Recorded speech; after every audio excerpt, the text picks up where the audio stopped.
হ্যাঁ, নমস্কার। তোমার নাম বলো আর কোথা থেকে বলছো বলো।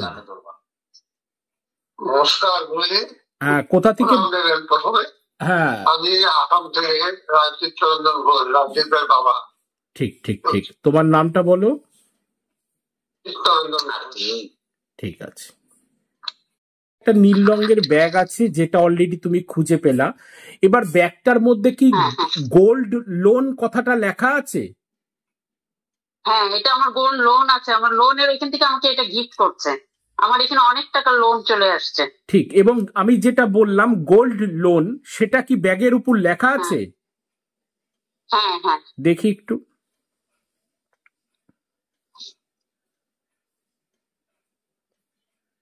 ঠিক, সাথে কন্ট্যাক্ট করছি 9 তারিখ থেকে। আপনার আশীর্বাদ ছাড়া আমার কোনো রাস্তা নাই কিন্তু।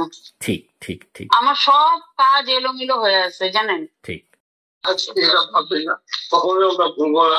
এগুলি 2018 ছিল সম্পর্ক।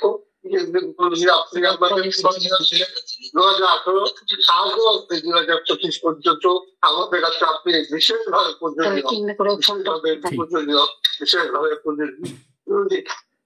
গুরুজি। ফাইনালি আসি। আজকে সরাসরি আমরা কনসালটেন্সি করলাম এবং আজকে সরাসরি বললাম যে কোনো একটা টাইমে, মানে কিছুদিন আগে একটা চিরুনি ফেলে দেওয়া হয়েছে, যেটা অলরেডি সেটাতে সিঁদুরও দেওয়া হতো একটা টাইমে, এবং তারই পাশাপাশি আজকে বলে দেওয়া হলো যে তোমার উত্তর দিকে একটা জলের পাত্র রাখা আছে যেখানে শিবের স্ট্যাচু টাইপের রাখা রয়েছে, এবং তারই পাশে একটা কাঠের আলমারি যে কোন কোণে সরানো হয়েছে সেটাও বলা হলো, এবং কালকের ভাত আজকে যে দক্ষিণ পশ্চিম কোণে খাওয়া হয়েছে সেটাও বলা হলো। সমস্ত কিছু মিলেছে কিনা? হ্যাঁ মিলেছে। তোমরা সকলে স্যাটিসফাই তো? স্যাটিসফাই। ঠিক, বলো। আমাদের হ্যাঁ বলো।